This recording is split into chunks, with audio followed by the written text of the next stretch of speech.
starting from the moment the sky splits over West City. The afternoon was normal until it wasn't. Above the tallest buildings, the blue sky tore open like a long, black cut. No lightning, no warning, just a silent rip that made the air feel heavy. People on the street stopped walking. Cars slowed. A few pointed phones upward. Something fell out of the tear. A man dropped straight down, coat fluttering, boots first. He didn't spin. He didn't panic. He landed in a low crouch on the roof of a small office building, one hand on the concrete, like it could tell him a story. Sung Jin-Woo lifted his head. His eyes moved fast, but his face stayed calm. He didn't stare at the skyline like a tourist. He scanned it like a hunter checking a dungeon entrance. No mana.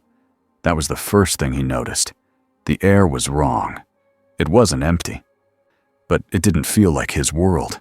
It felt alive in a different way, like heat you couldn't see.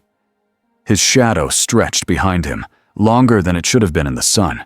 It moved on its own, like it was waking up too. A second sound hit the city, a roar lower than thunder, then a crash.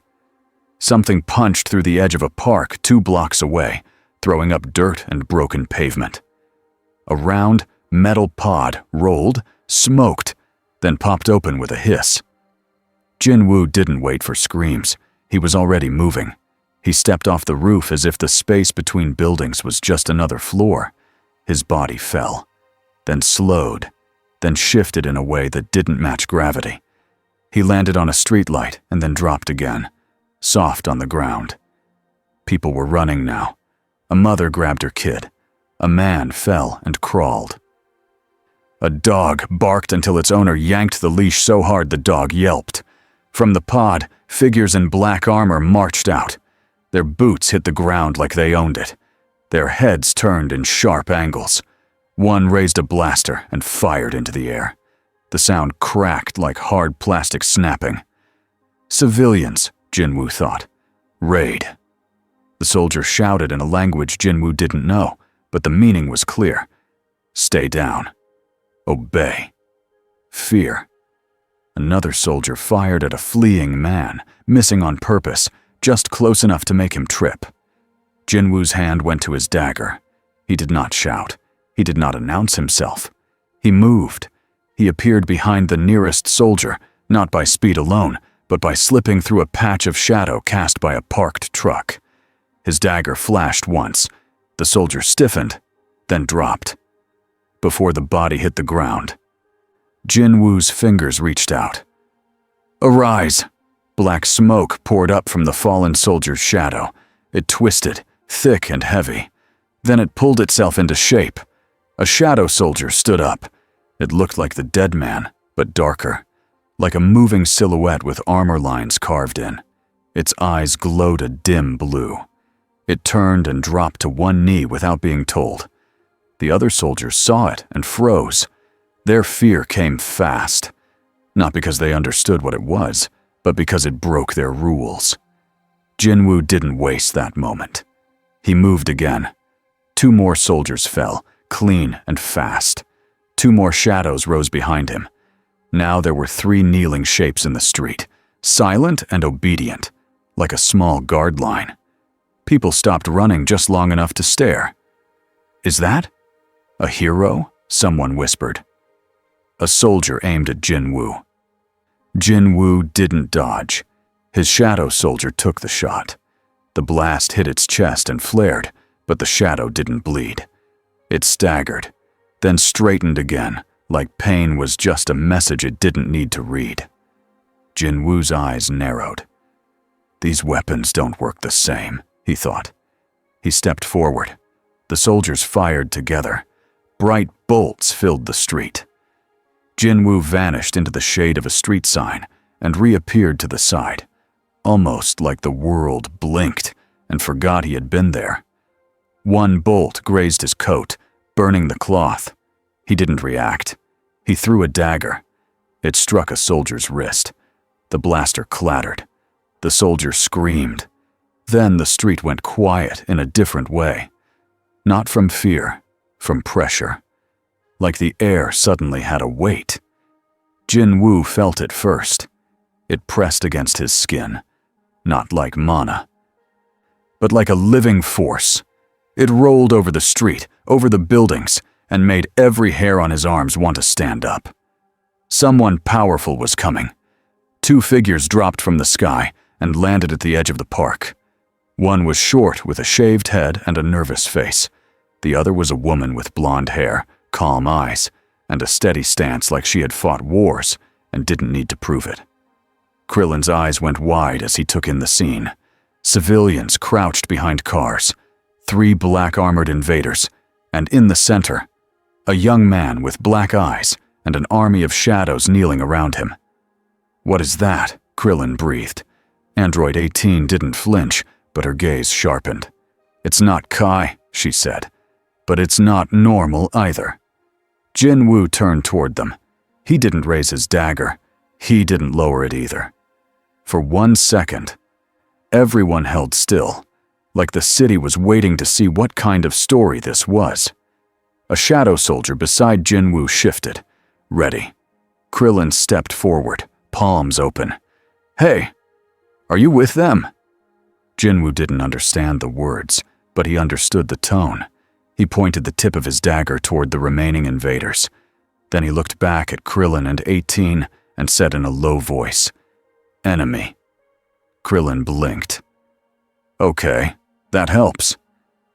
The invaders chose that moment to attack again. They fired at the civilians this time because fear was easier than winning a fight. Krillin vanished in a blur and appeared in front of the bolts, slapping them aside with fast, snapping movements like he was batting away bugs. 18 moved too, faster than most humans could track, picking up a fallen street sign and using it as a shield for a group of kids. Jin Wu watched their speed. His face stayed calm, but his mind adjusted. These are not hunters, he thought.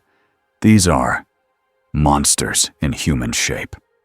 One invader tried to rush Jin Wu with a blade. Jin Wu let him come. At the last second, Jin Wu's shadow stretched, and he swapped places with his own shadow soldier. The blade hit empty air. The invader stumbled. Jin Wu appeared behind him and struck once. When the invader fell, Jin Wu reached again. "Arise." Krillin stared. "He's doing it again." 18's eyes narrowed. "That's not just a trick, that's a whole system." The last invader backed away, looking at the kneeling shadows like they were ghosts that had learned discipline. And then the air split a second time, without tearing. 2 new figures simply appeared above the street, like they had always been there. One was tall, pale, and smiling like this was a simple afternoon stroll. The other was a purple cat-like being with golden eyes and a bored, dangerous stare. Beerus yawned. Whis tilted his head, amused. "Oh my," he said softly. "That is quite the arrival." Beerus looked down at Jin Wu and the kneeling shadows, his eyelids lowered. "That," he said, "is messy." And the whole city felt the meaning of the word. Bulma did not believe in impossible. She believed in not explained yet. That was why she had forced everyone to come to Capsule Corporation instead of arguing in the street like amateurs. The moment the threat was handled, after Whis had calmly waved a finger and made the broken street look normal again, and after Beerus had decided he was too tired to deal with it today, Bulma had arrived with a hover van, a dozen small drones, and a face that said she would not take no for an answer. She had pointed at Jin Wu like he was a rare metal. "You," she said. "You are coming with us." Krillin had tried to protest. "Bulma, we don't even know." Bulma cut him off. "Exactly. So we find out." Android 18 had crossed her arms. "And if he says no?" Bulma had smiled like she had already solved that problem. "Then I ask nicer. And if that fails, I ask Vegeta to stand nearby and look scary." Vegeta had been there by then, arms folded, eyes sharp, like he had been watching the whole thing from a place no one noticed. He stared at Jin Woo's shadow soldiers with clear dislike. "That's not ki," he said, voice flat. "That's something else." Goku floated down last, as usual, cheerful and relaxed in the middle of tension. He looked at Jin Wu and grinned. "Hi, that was cool." "Are you strong?" Bulma groaned. "Goku." Goku blinked. "What?" "It's a normal question." Jin Wu understood almost none of their words, but he understood faces. He understood posture. He understood the way this group stood around each other, like a pack that trusted itself. He also understood the pressure behind the purple cat and the white-haired attendant. Those two were not strong. They were beyond strong. Like the world itself had given them permission to erase problems. Jin Wu decided quickly. Staying alone in a strange world was how you died. He nodded once. Bulma clapped. "Great, follow me. No touching anything without permission. And if any of your shadow guys drool on my floors, I will scream." Jin Woo's brow twitched. Drool? He glanced back at his shadows. They stood silent and still, like statues waiting for war. He followed. Capsule Corporation was loud in a different way than a battlefield. Machines hummed. Doors slid open. Lights flashed. People moved with purpose, but it wasn't the purpose of survival. It was the purpose of building. It was unfamiliar. It was strange. It also felt safe, which made Jin Woo's instincts itch. He walked into a large lab with white floors and tall glass walls. Bulma turned and pointed at a platform. "Stand there." Jin Wu did. Small drones floated around him, projecting lines of light over his body. Bulma watched a screen that filled with numbers, then filled with error signs. She leaned closer. "What?" The screen flashed again. Unreadable. Bulma frowned. "That never happens." Vegeta smirked. "Your toys are useless." Bulma snapped her head toward him. "They are not toys, Vegeta." Goku wandered closer to Jin Wu, hands behind his head. "So where are you from?" Jin Wu stared at him for a beat. Goku's smile was too open, too simple. But the power behind that smile was enormous. Jin Wu had seen people like that before, people who could end you, but didn't care about ending you, because winning wasn't what made them happy. Jin Wu spoke quietly, choosing words in the language he knew, then slowing down like the words might carry meaning anyway. "Not here." Goku nodded like that was a full answer. "Yeah, I figured." Piccolo stood near the back, watching with calm eyes. He did not speak, but his attention was heavy, like a trained guard in a doorway. Krillin shifted awkwardly. "So, are those shadow guys alive?" Bulma looked up fast. "Yes, that. Tell us that." Jin Wu looked at his shadows. One stood by the door. Another stood behind him. Another stood near the ceiling corner, partly melted into darkness like it was more comfortable there. "They obey," Jin Wu said. "They protect, not alive." Bulma blinked. "Not alive, but they move." "Shadow," Jin Wu said. "From death, but no pain." Vegeta's eyes narrowed. "So you're controlling the dead." Jin Wu's gaze cut to Vegeta. It wasn't angry, it was careful, like he was measuring a blade. "No," Jin Wu said. "They follow." Vegeta scoffed. "Same thing." Goku leaned forward, curious. "Can they talk?" Jin Wu shook his head. "Silent." Bulma tapped her screen again. "Okay, that's creepy, but also amazing. And my scanners can't read you. That's even better." Krillin stared at her. "Bulma, you just said creepy like it was a compliment." Bulma waved him off. It was. The air shifted. Whis had appeared inside the lab without opening a door. He stood with his hands folded, smiling lightly. Beerus lay stretched out on a couch that Bulma did not remember owning, eyes half closed, like this meeting bored him. Bulma stiffened. Lord Beerus, welcome. Beerus yawned. This place smells like metal and panic. Bulma forced a smile. That's just science. Whis' eyes went to Jin Wu, and his smile turned thoughtful. You do not belong to this universe, he said, very clearly. Jin Wu understood the tone more than the words. Whis took a slow step closer. Tell me, he said, still gentle. Do you enjoy controlling others? Vegeta's head snapped. Whis lifted a finger, still calm. It is an honest question. Jin Wu's answer came without drama.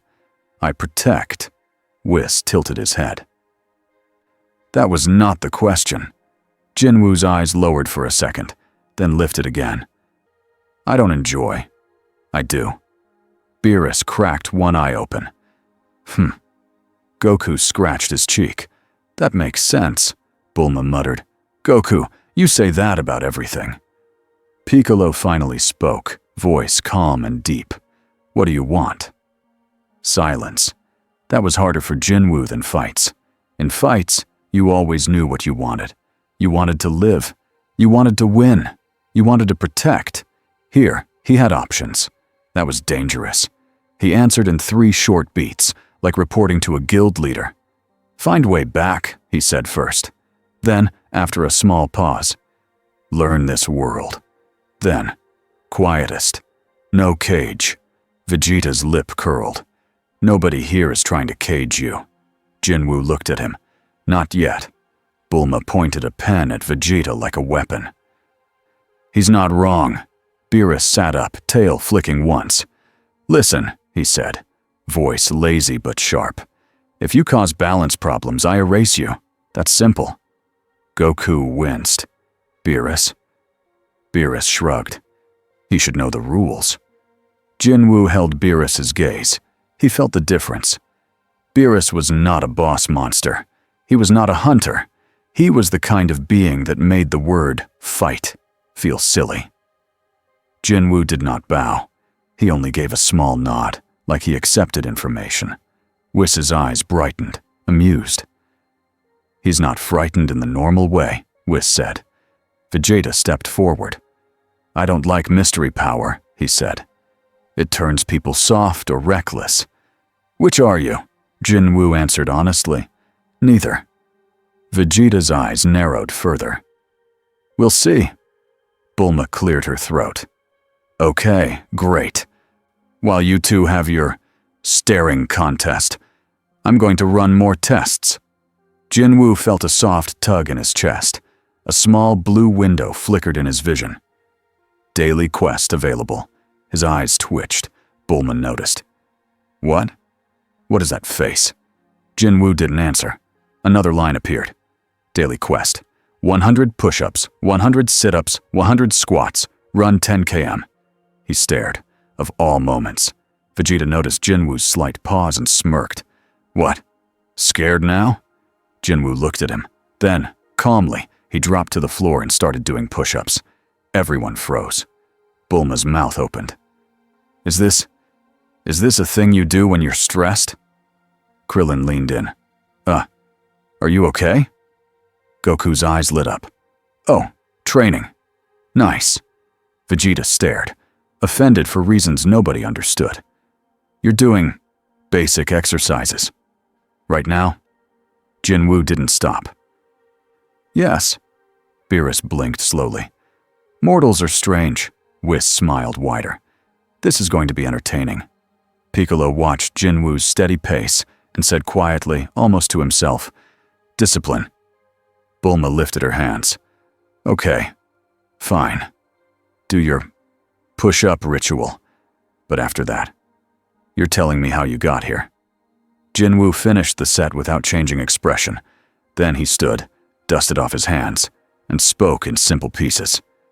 Gate, he said, pointing upward, toward where the rift had been. Like dungeon, but wrong. He touched his chest. System. He held up 2 fingers. I was weak, became strong. He paused. He didn't like saying the next part. Shadow, he said. From death. I lead. Goku nodded slowly, taking it in with rare seriousness. "So you didn't ask for this?" Jin-Woo met his eyes. "No." Vegeta scoffed again. But there was something else under it. Interest. The kind that only comes when a warrior senses a new type of fight. Whis turned his staff slightly, eyes thoughtful. "A system that rewards survival," he said softly. "A king who did not seek a throne."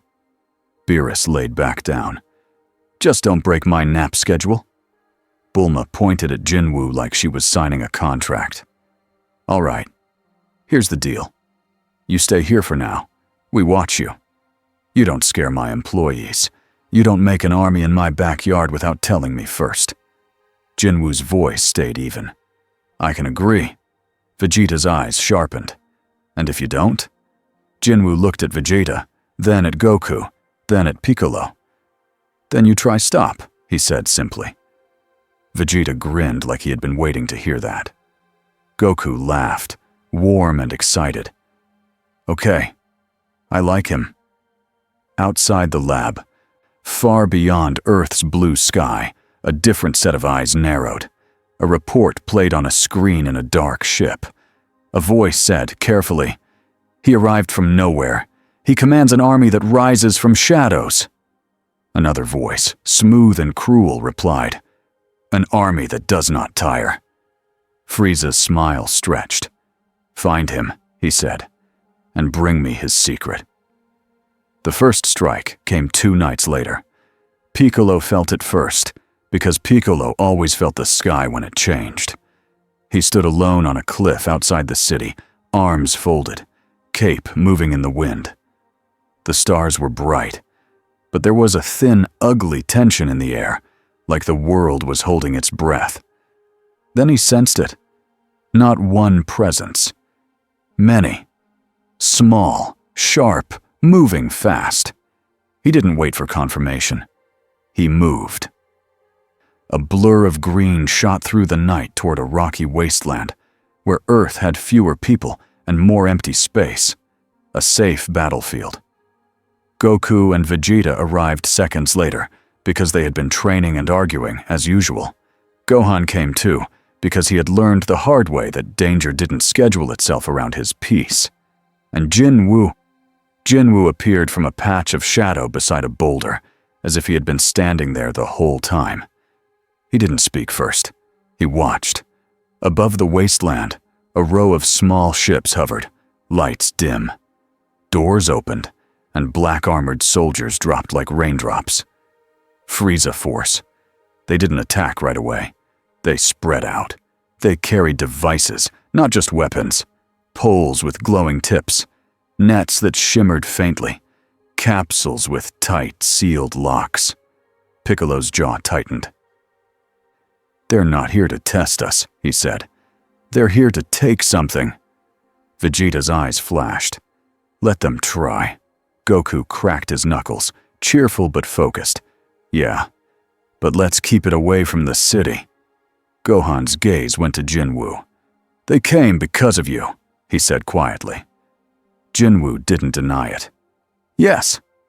A soldier stepped forward and spoke through a translator, voice rough and bold. "Unknown entity. Stand down. Submit to containment. You will be transported for study." Vegeta laughed, sharp and mean. "Study?" Goku tilted his head. "Who talks like that?" Jin-Woo's eyes stayed on the devices. Containment. He understood that word without hearing it.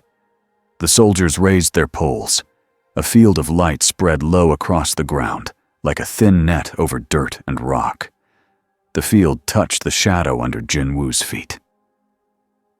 For a fraction of a second, Jin-Woo felt resistance, like his shadow was stuck in thick mud. His eyes narrowed. That could be a problem, he thought. The soldiers fired, not at the fighters, at the ground around Jin-Woo. The light poles stabbed into the dirt, forming a circle. The air inside the circle shimmered. A cage. It wasn't made to stop Kai blasts. It was made to stop movement that didn't follow normal rules. Jin-Woo's shadow soldiers rose from the ground around him without a sound. They formed a wall, The soldiers threw shimmering nets that wrapped around the shadows. For a moment, the nets held. Then the shadows broke apart into smoke, slipped out, and reformed behind the soldiers like liquid turning solid again. The Frieza soldiers screamed, not because they were hurt, but because their brains refused to accept what they were seeing. Piccolo moved. He didn't charge at full power like a brute.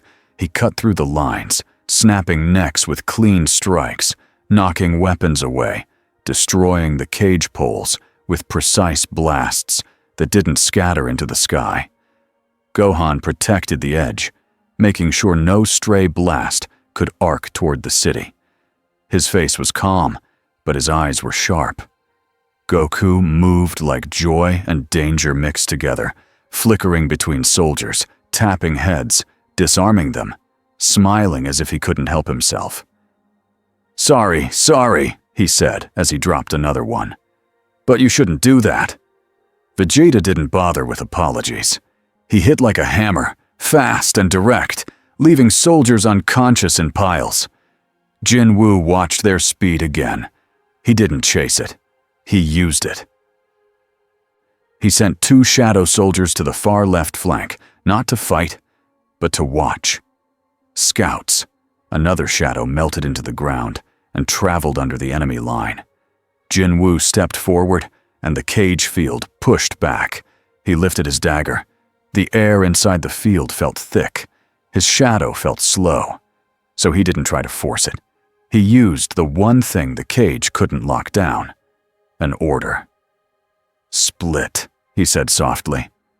His shadows didn't all rush the soldiers. That was what the soldiers expected. Instead, some shadows moved away, drawing fire. Others stayed near the Z fighters, supporting them like silent partners. And one shadow, only one, slipped under the cage pole and cut it from below, where the light didn't fully seal. The pole cracked. The cage flickered. Jin Wu stepped out. The soldiers panicked. They fired heavy blasts now, bright and loud. Gohan's hand went up, and a barrier of Kai caught the blast and held it, like a wall that refused to break. Jin Wu felt that energy again. Not mana, not shadow. Kai. It was clean, and hot, and alive. His mind filed it away like a new monster type. Then the air shifted again. A presence entered the battlefield that felt like ice behind a smile. A small ship descended, smooth and slow, like it didn't fear anything on this planet. It landed softly. A door opened, and Frieza walked out, hands behind his back, eyes half-lidded like he was bored. The soldiers dropped to one knee at once. Vegeta's entire body tightened. "Frieza," Goku's smile faded into something more serious. "Oh, it's you." Jin Wu studied Frieza. Small body, calm face, but the pressure was sharp and deep, like a blade hidden in velvet. Frieza's eyes moved to Jin Wu's shadows, then to Jin Wu. "You," Frieza said, voice smooth. "You are the source." Jin Wu didn't answer. Frieza smiled wider. "Don't worry, I'm not here to kill you." Vegeta snarled. "Liar." Frieza's gaze flicked to Vegeta like he was looking at a bug that had learned to speak. "I'm here to purchase you," he said. Goku frowned. "People aren't things." Frieza waved a hand. "Everything is a thing if you have enough power." Jin Wu's eyes darkened slightly. That he understood. Frieza took one step forward, and the air exploded. He moved fast, faster than the soldiers, faster than most eyes. He shot toward Jin Wu like a spear. Jin Wu didn't try to match that speed head-on. He swapped. His shadow soldier took his place, and Jin Wu appeared behind a boulder 20 meters away. Frieza's strike tore through the shadow soldier's chest and scattered it into smoke. Frieza paused, surprised for half a beat, as the shadow reformed behind him, still obedient, still silent. "That's irritating," Frieza said, voice still polite. Vegeta surged in, fists blazing with Kai. You don't get to touch him. Frieza met Vegeta's punch with one finger. The shockwave cracked the ground. Vegeta's eyes widened. Then he pushed harder. Teeth clenched because pride didn't let him back down. Goku slid in from the side, striking with clean, fast blows meant to move Frieza away from the others. Frieza danced between them with cruel ease, letting their strikes pass, tapping them aside, never looking worried. Jin-Woo watched, mind calm. These two were fighting a monster Jin-Woo could feel but couldn't fully measure. So Jin-Woo did what he always did. He made the battlefield his weapon. More shadows rose from the ground, not just soldiers, but beasts shaped like wolves and jaguars made of darkness. They spread out in a ring, cutting off retreat paths, forcing Frieza to acknowledge space. Frieza's tail whipped, slicing two shadow beasts in half. They broke into smoke and tried to reform. Frieza fired a small beam, thin and precise, cutting the smoke apart again before it could become solid. He had learned the pattern fast. Jin-Woo's eyes narrowed. So you can destroy the form, Jin-Woo thought. But can you break the link? He sent a shadow behind Frieza with one goal: touch. Not strike, not kill. Touch. The shadow slipped forward, reaching. Frieza's aura flared and erased it like heat-burning paper. Frieza smiled. Oh? Were you trying to take something from me? Vegeta's voice came out like a growl. He's not your toy, Frieza laughed softly. Neither are you. The fight widened. Gohan moved to protect the edge again, catching stray blasts, forcing the battlefield to stay contained. Piccolo coordinated with short commands, steering the chaos into lanes where civilians wouldn't be harmed. Jin-Woo tried to approach, but every time he did, Frieza's speed and beams threatened to cut him down before his swaps could save him. Jin-Woo could survive, but this was not a fight to survive. This was a fight to stop Frieza from deciding Earth was worth destroying just to make a point. Frieza's voice carried over the cracked ground. Here is the deal, he said. Come with me, willingly, and I will leave this planet intact. Goku's eyes hardened. No. Vegeta's aura flared. Over my dead body. Frieza's gaze flicked to the distant city lights. Dead bodies are easy. Jin-Woo felt something cold in his chest. The words were too familiar. He had heard that kind of threat from dungeon bosses, from kings, from people who thought life was a currency. He stepped forward into the open. Gohan's head turned sharply. Wait. Jin-Woo raised one hand, not at Frieza, at his own shadows. They gathered behind him, dozens now, silent shapes filling the broken land. Then Jin-Woo did something Frieza didn't expect. He didn't order them to attack. He ordered them to protect. The shadows spread outward in a wide arc, flowing like a dark tide. They positioned themselves between Frieza and the direction of the city. A living wall, a warning. Frieza's smile thinned. How noble. Jin-Woo's voice was quiet but steady. You don't touch them? Frieza tilted his head. And what will you do if I do? Jin-Woo's eyes stayed locked on him. I will hunt you. Vegeta barked a laugh, sharp. He's got the right idea. Frieza stared at Jin-Woo for a long moment, like he was deciding whether to be amused or offended. Then Frieza's hand lifted, and a small sphere of energy formed above his finger. It was not big. That was the scary part. Goku's face tightened. Frieza, don't. Frieza's eyes glittered. Just a demonstration. The sphere shot toward the horizon, not toward the city, just near it. A warning shot. But even that would cause an earthquake, a wave, a panic. Jin-Woo reacted instantly. He didn't chase the sphere. He swapped. He exchanged places with a shadow that had already moved into the sphere's path. The sphere hit the shadow. The shadow exploded into smoke. For a breath, it looked like the sphere might keep going anyway. Then the smoke wrapped it, thick and heavy, like a net made of night. The energy dulled, slowed, and popped out in a burst of harmless light. It was not perfect. It was not easy. But it worked. Everyone felt it. A dead silent second. Frieza's eyes widened slightly, the first honest crack in his calm. Interesting. Goku stared at Jin-Woo, impressed in a way that didn't need words. Vegeta's grin sharpened. Piccolo's eyes narrowed like he was calculating what that meant. Jin-Woo's chest tightened. He could do that again. But not forever. Frieza could also scale up. He could fire something bigger, something that no shadow could swallow. And Frieza knew it. Frieza smiled again, but now it was colder. You are not a weapon, he said. You are a problem. Then another pressure rolled in, heavier than Frieza, older than pride.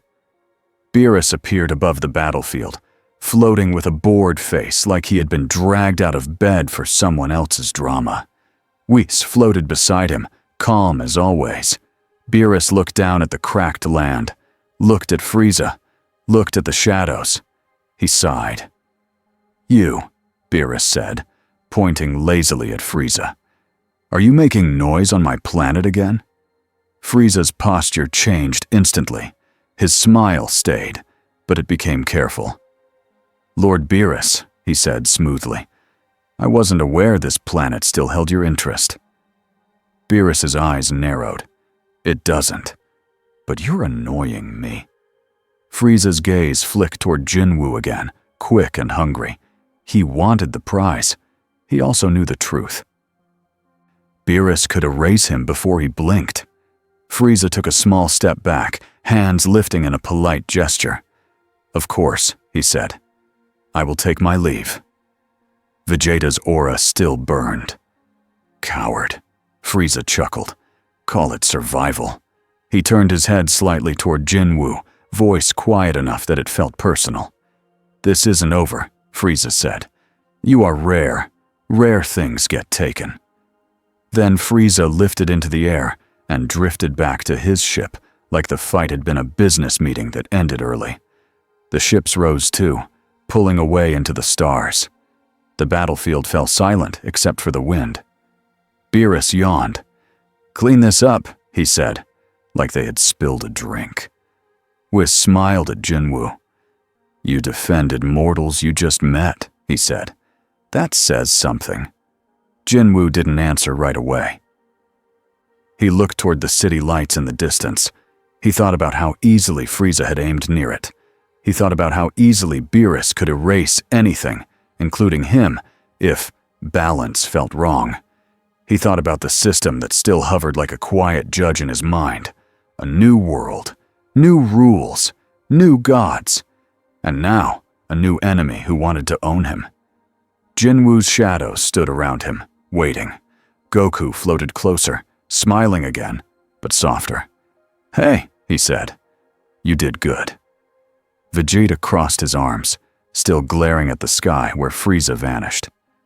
Don't get comfortable, he said to Jin-Woo. Problems like that come back stronger. Jin-Woo nodded once. I know, he said. And for the first time since arriving, the question that mattered most settled into place, clear and heavy. In a world where power was everywhere, what would he choose to be? The next morning, West City looked normal again. The street was fixed. The broken park path was smooth.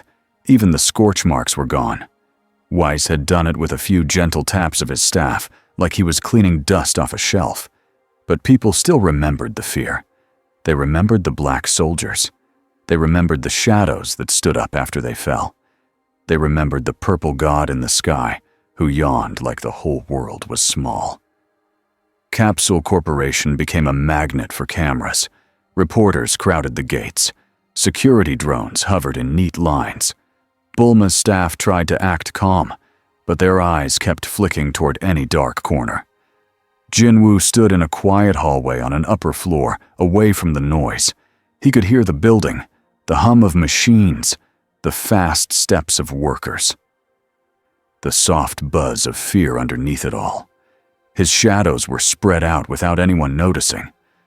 One was in the corner of the ceiling, thin as smoke. One was under the floor, listening through the shadows like they were water. One stood behind a storage door, still as a statue. No one here could sense mana, but he could sense attention. He felt it on him like weight. A door slid open. Bulma walked in with a tablet under her arm and a tired face that refused to give up. She looked at Jin-Woo like he was both a mystery and a deadline. "Okay," she said, too fast. "We have a situation." Jin-Woo didn't answer right away. He watched her eyes. They weren't cruel. They were sharp and worried. Bulma took a breath. "The government called. Like, a lot. And some space police guy is on his way. Apparently, there is a galactic patrol. That's a real thing. Don't ask." Jin-Woo blinked once. Space police. He had fought monsters. He had fought kings. He had not fought paperwork. Bulma's tablet beeped. "Also, my scanner still can't read you," she added, like it was rude. "I built 3 new ones overnight. All of them freaked out." Jin-Woo's mouth moved slightly, almost a sigh. "Not my problem." Bulma pointed at him. "That's exactly what everyone is afraid you'll say."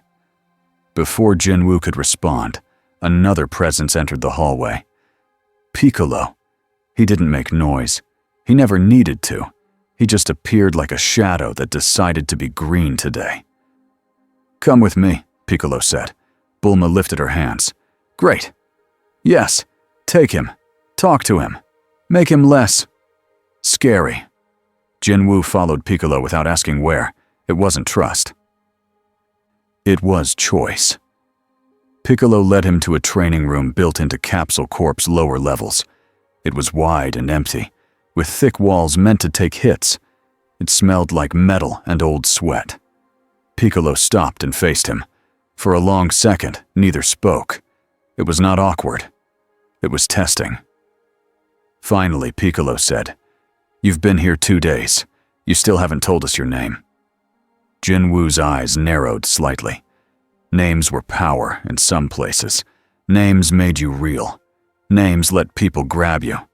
But Piccolo didn't feel like a trap. He felt like a wall that protected things. Jin-Woo spoke in slow, clear words. "Sung Jin-Woo." Piccolo repeated it once, to remember it. "Jin-Woo." Jin-Woo nodded. Piccolo's gaze held steady. "What you do with shadows, it makes people afraid." Jin-Woo didn't deny that either. "Fear is normal."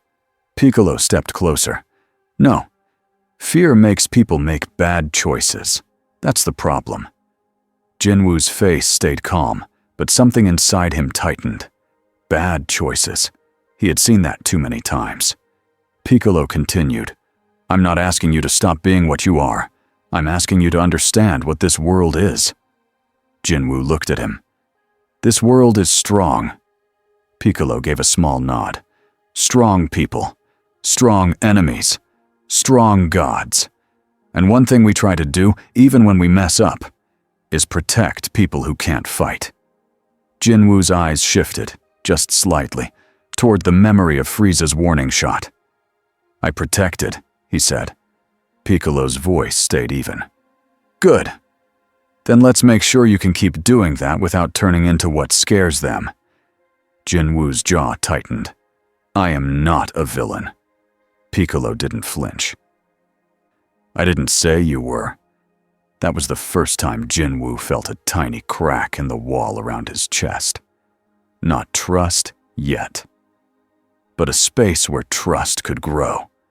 Upstairs, the front gates of Capsule Corp opened again, and this time, the visitor didn't arrive in a car. A small pod dropped from the sky and landed on the lawn like it owned the place. A short man in a tight suit stepped out, pointing a device at everything and everyone. He had a big head, sharp eyes, and the kind of confidence that only came from thinking rules could stop anything. Jocko, Galactic Patrolman, marched forward. "I am here on official Galactic Patrol business," he announced. "Where is your leader? And where is the illegal shadow entity?"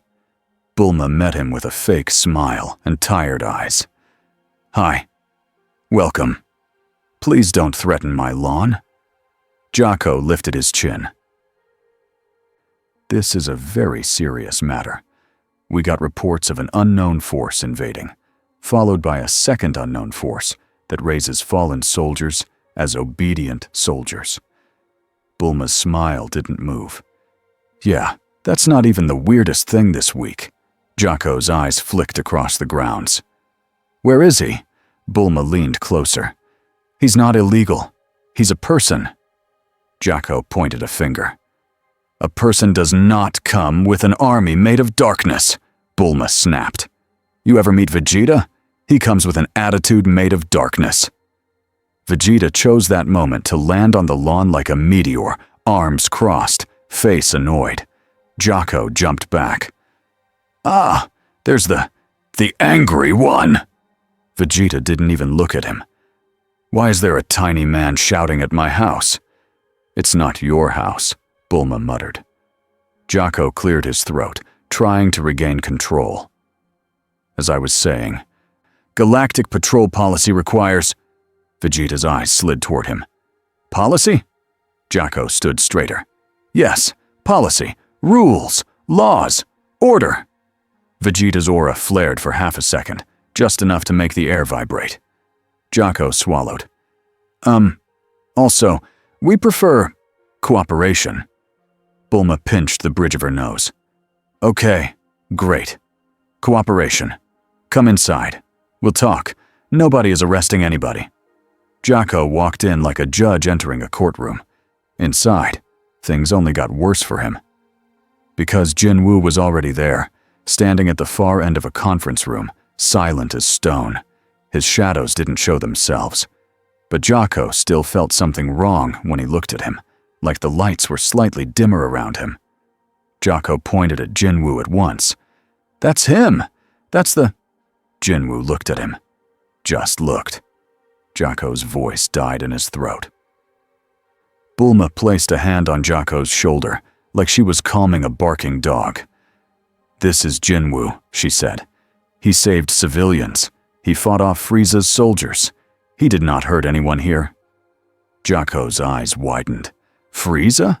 Goku popped his head into the room from a side doorway, cheerful as always. "Oh yeah, Frieza came back. He left again." Jocko's face went pale. "That's very important information." Vegeta smirked. "Welcome to Earth." Jocko tried to recover. "Even so, the use of shadow resurrection is frowned upon in several sectors." Jin Wu didn't react. Piccolo watched Jocko like he was watching a child argue with a storm. Bulma asked, "Do you have a rule that says he has to leave?" Jocko hesitated. He opened his device, scrolled, and frowned. "Well, no," he admitted. "Not if he is not attacking or conquering." Vegeta leaned forward. Eyes sharp. "He's not conquering." Jocko looked at Jin Wu again, trying to read him. "Then what are you doing here?" The room got quiet. Jin Wu's mind flashed through images. Gates, screams, blood. The system's cold window, the Shadow Monarch's throne, the weight of being strong when everyone else was weak. He spoke in short pieces. "I fell here. I didn't choose."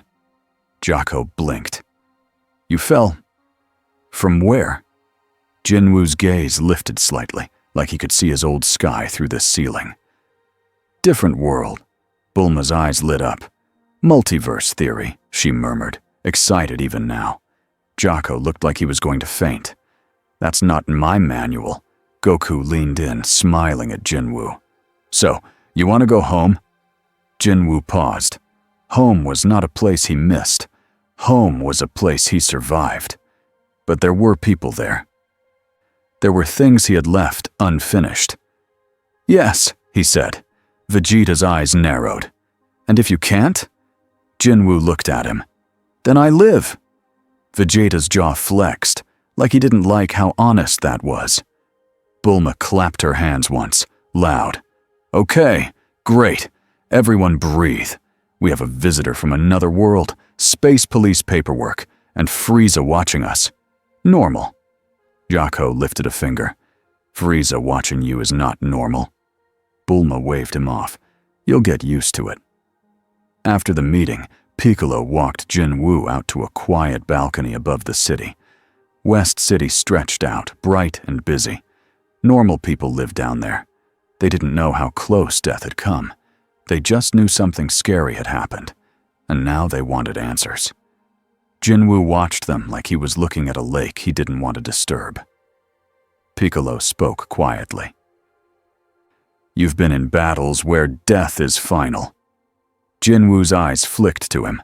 Piccolo continued. "Here, it isn't always final." Jin-Woo's fingers tightened slightly on the balcony rail. He had already heard whispers. He had heard Bulma mention Dragon Balls like it was a normal phrase. He had seen how casual Goku was about danger, like risk was a sport. "What is Dragon Balls?" Jin-Woo asked, slow. Piccolo hesitated, like he didn't love this topic. "They're magical objects. If you collect them, you can summon a dragon. The dragon can grant wishes." Jin-Woo stared at him. Wishes. In his world, power came from pain, from grinding, from dying and standing back up anyway. "Can wish bring back dead?" Jin-Woo asked. Piccolo's face didn't change, but his eyes darkened a little. "Sometimes." "Yes." Jin-Woo's chest went tight. He didn't speak for a few seconds. Then he said, very quietly, "Then people here don't fear death." Piccolo didn't deny it. "Some do, some don't. But it changes things." Jin-Woo's mind went to the faces of hunters who had died next to him, people who had begged for one more chance, one more breath, one more day. If they had lived here. He didn't finish the thought. It hurt too much, and it was useless. He turned his head slightly. "You are okay with this?" Piccolo looked out over the city. "I'm not okay with it. But it's a tool, and tools can save people, or they can be abused. A simple truth." Jin-Woo nodded once. Behind them, in the shadow of a rooftop vent, a small flicker of darkness moved. Not one of Jin-Woo's shadows. A tiny drone the size of a fist, coated in dark metal and scanning light, watched the two of them from far away. It recorded Jin-Woo's face, his stance, the way shadows shifted around him like they were breathing. Then it slipped away into the sky. Far from Earth, in the cold dark of space, Frieza watched the feed. He leaned back on his throne, tail curled, smile thin. "So that's the king," Frieza murmured. An aide stepped forward. "Lord Frieza, our containment tech failed. His soldiers are not alive. They don't feel pain. They reform." Frieza tapped one finger on the armrest. "Then stop thinking like scientists," he said. "Think like someone who wants ownership." The aide swallowed. "We could destroy him with enough force." Frieza's eyes flashed, and the aide froze. "Don't be stupid," Frieza said softly. "The purple god is watching, and the angel. I will not embarrass myself by fighting gods over a toy." Frieza stood, walking slowly toward a window that looked out into stars. "A king's army follows a link," he continued. "A chain. Break the chain or steal it." The aide hesitated. "How?" Frieza's smile returned. "On this planet, there are magical objects." He turned slightly. "Dragon balls." The aide blinked. "You mean the wish-granting spheres? We tried to use them once. It didn't end well."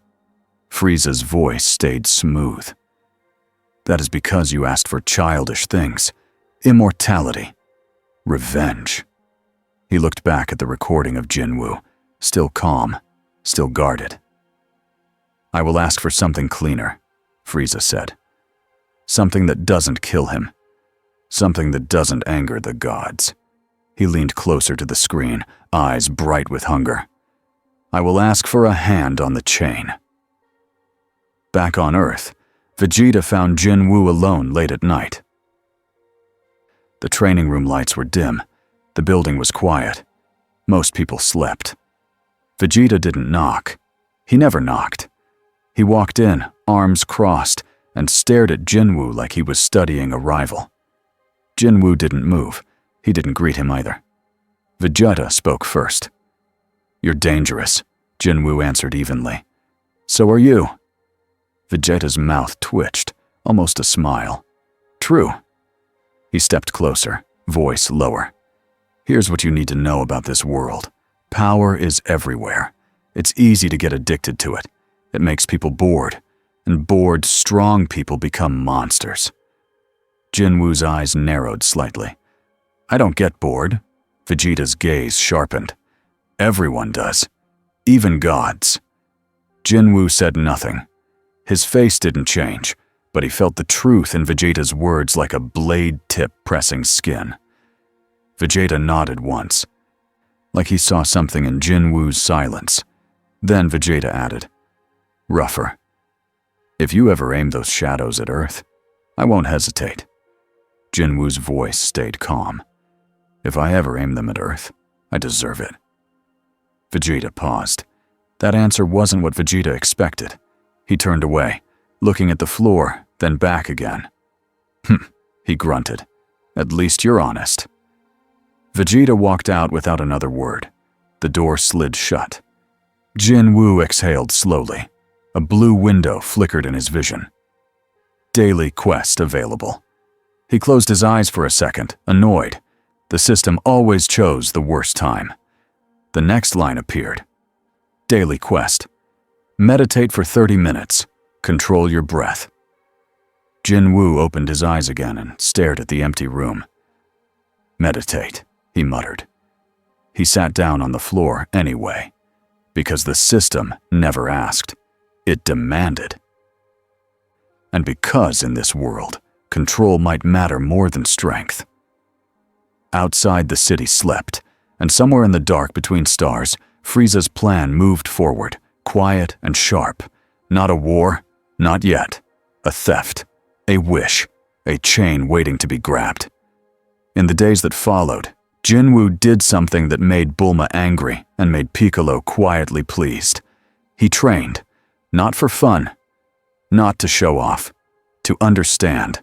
He had watched Kai users fight like their bodies were made of light. He had felt that living heat in the air.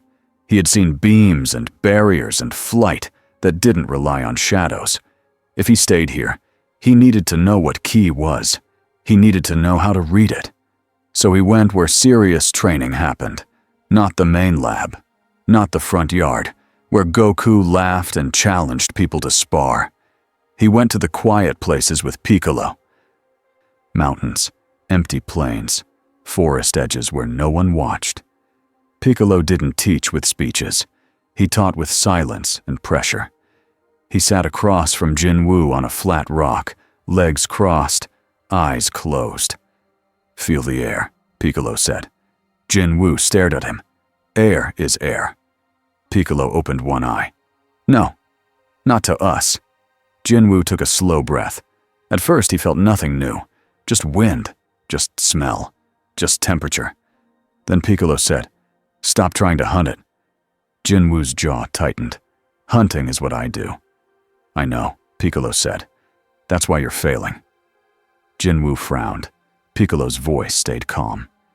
Kai is inside living things. It's breath. It's will.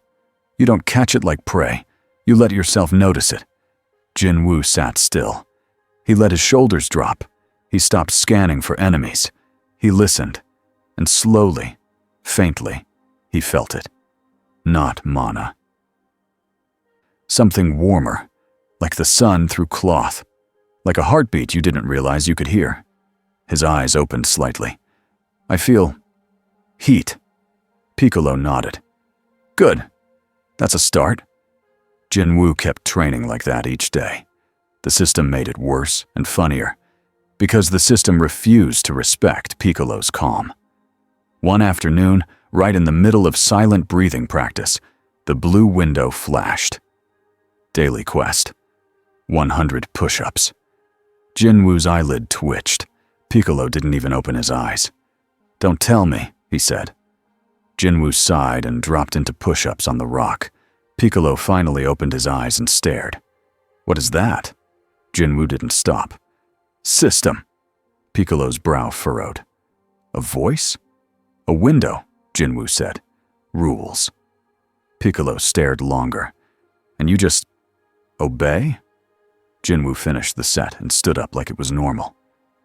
"It punishes if I don't."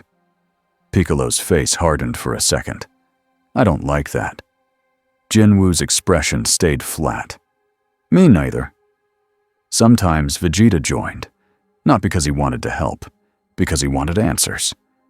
Vegeta would appear in a flash of speed, land hard, and demand, "Show me how you swap." Jin-Woo would answer, "No." Vegeta would glare, "Why not?" Jin-Woo would say, "Because you're not asking like a friend." Vegeta would grind his teeth. Then he would say, angry and honest, "Fine. Teach me how your power works, so I can beat it if I have to." Jin-Woo would consider that. Then he would toss a small rock onto the ground and step into its shadow. He would vanish, then reappear behind Vegeta, calm and close enough to touch. Vegeta's aura would flare like a threat, but his eyes would be sharp with interest. "That's not speed," Vegeta would say. "No," Jin-Woo would answer, "it's position." Vegeta would hate that answer, and then he would train harder. Bulma tried to keep up in her own way. She built a shadow-safe scanner. It made a loud noise, flashed purple, and melted a table. Bulma stared at the smoking mess and said, "Okay, good. We learned something." Her assistant coughed. "What did we learn?" Bulma smiled. "We learned it hates being measured." News didn't stop. Jocko came back twice, each time with more rules and less confidence. "There are rumors," he warned. "People are saying a Shadow King has arrived." Bulma rolled her eyes. "People say lots of things." Jocko leaned closer. "If criminals try to use those Dragon Balls because of this, it will be my problem." Bulma stiffened slightly, because that wasn't a joke. The Dragon Balls were powerful, and powerful things always attracted the wrong hands. High above Earth, Dende watched from the lookout, face serious. He felt shifts in the world like tiny tremors. Not key tremors, something darker. And somewhere in those shifts, he felt a tug, like a wish waiting to be made. Frieza did not rush. He never rushed when he wanted something to last. He sent small teams, quiet ones. No explosions, no loud energy blasts, no reason for Goku to sense anything and teleport in with a grin. One team watched Capsule Corporation from far away, hidden by technology and distance. They learned patterns. Who left? Who arrived? When the strongest fighters went off-world or trained in far places. Another team searched for the Dragon Balls. They did not search like children with a radar and excitement. They searched like thieves with maps and patience. They found one in a riverbed, half buried in mud. They found one in a cave, tucked behind rocks like someone had hidden it years ago. They found one in a private collection, and they traded fake jewels for it without ever showing a weapon. Frieza smiled when he heard that. "Good," he said. "No screams, no attention." An aide hesitated. "But Lord Frieza, the Dragon Balls become stone after use, and someone on Earth can track them." Frieza's smile didn't fade. "Then we use speed." He leaned forward. "And we make the wish in a place the Earthlings cannot reach fast enough." The aide asked, "Where?" Frieza's eyes narrowed. "Near the lookout," he said. "A place where their guardian will feel forced to come, and yet be too late." Frieza's plan had a second layer too. He wanted proof that the Shadow Army obeyed a link, so he sent a trap team with one goal: steal a single Shadow soldier for 10 seconds. They waited until Jin Wu was away from Capsule Corp, training alone in a valley with Piccolo. They attacked, not with power, but with light. A sphere of bright containment dropped over one shadow soldier at the edge of Jin-Woo's formation, sealing it in a harsh glow. For a moment, the shadow inside the sphere twitched like it was underwater. Jin-Woo turned instantly, his eyes locked onto it. The shadow soldier stopped twitching and stood still. Not because it surrendered, because it was waiting. Jin-Woo felt the link like a cord. He tugged. The sphere shook. The shadow inside stretched, smoke trying to slip through cracks that weren't there. Then Piccolo fired one clean blast and shattered the sphere. The shadow soldier reformed and knelt at Jin-Woo's side like nothing happened. The Frieza team vanished into the sky. They didn't get a prisoner. But they got data, and Frieza got what he wanted most. Confirmation. The shadows listened to him first. So Frieza didn't need to kill Jin-Woo. He needed to interfere with the first. He needed to make first into shared. Or better yet, mine. One evening, Whis appeared beside Jin-Woo without warning. Jin-Woo didn't jump. He didn't flinch. But his shadows shifted, ready. Whis smiled at that. "You are always ready," he said. Jin-Woo's voice was calm. "You appear like a shadow." Whis chuckled softly. "In a way." He turned his staff slightly. "Come with me. I would like to see how you handle a small test." Jin-Woo narrowed his eyes. "From Beerus?" Whis' smile stayed gentle. "Not exactly." "Think of it as a lesson." Jin-Woo looked toward the distance where Piccolo usually trained with him. He didn't like leaving Earth unguarded. But Whis was not asking. He was offering. And in this world, an offer from an angel was also a warning. Jin-Woo nodded. Whis tapped his staff. The world blinked. Suddenly, Jin-Woo stood in a wide white space that felt endless. There was no sky, no ground, just smooth light and soft air. Whis floated a few steps away, hands folded behind his back. "This is a safe place," Whis said. "No one will be harmed." Jin-Woo looked around. "Why?" Whis' eyes were kind, but sharp. "Because you are carrying two kinds of power." Jin-Woo's face stayed neutral. Whis continued. "One is yours. One is a system that pushes you." Jin-Woo's fingers tightened. "It made me strong." Whis nodded. "And it could make you hollow." Jin-Woo didn't answer. Whis lifted a hand. "Show me control." A shape formed in the white space. Not a person, not a monster. A simple black orb floating. Then a second orb. Then 10. They began moving in patterns, fast and random, like a storm of small threats. Whis spoke calmly. "Do not destroy them. Do not escape. Simply manage them." Jin-Woo's eyes narrowed. This was not a battle for pride. This was a test of restraint. He raised a hand. Shadows spread at his feet, but in this bright place they were thin. Weak. He could still call them, but they didn't have the same depth. Whis noticed, and his smile grew slightly. "Yes, different rules here." The orbs shot toward Jin-Woo at once. Jin-Woo didn't panic. He stepped, swapped, and moved with clean precision. He used the little shadows he had. He used his own body. He dodged without waste, but as the orbs multiplied, the pressure grew. This would be easy if he attacked. He could slice them, crush them, summon his army, flood the space. Whis had told him not to. Jin-Woo clenched his jaw. Then he did something new. He breathed. The same breathing Piccolo taught him. Slow in, slow out. He focused on that living heat he had been learning to notice. Kai.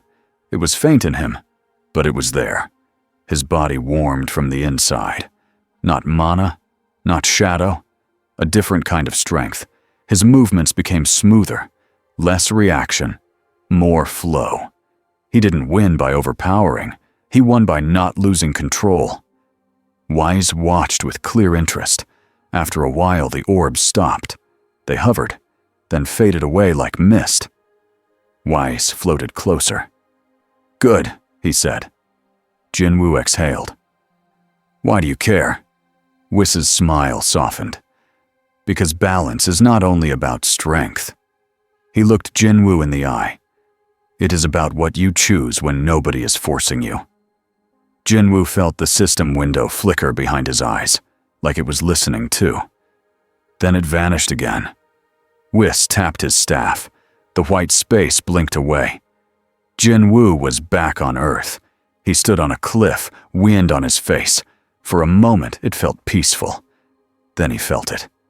A pull, deep in his chest, like a hook had caught the cord between him and his shadow army. His eyes snapped open. His shadows trembled. Not from fear, from confusion. "Something is touching my link," he thought. On the lookout, Dende's eyes widened. He felt the Dragon Balls activate. Not one. All of them. Their energy rose like a flare. Someone had gathered them. Someone was summoning Shenron. Dende's hands clenched. "No." On a high plateau near the lookout, 7 orange spheres glowed in a circle. Frieza stood in the center, calm as a king on a clean floor. His soldiers were spread far out, hidden, ready to stall anyone who came near. The sky darkened, clouds swirled, lightning cracked, and the dragon rose, massive and coiling, eyes glowing like lanterns in a storm. Shenron's voice boomed across the plateau. "I'm Shenron. State your wish." Frieza smiled up at him. His voice was smooth, careful, and precise. He had practiced this. "Grant me command," Frieza said, "over the shadow soldiers that do not belong to this world." The air went still. Shenron's eyes narrowed slightly. A moment passed. Then Shenron said, "Your wish touches a power that is not from this realm."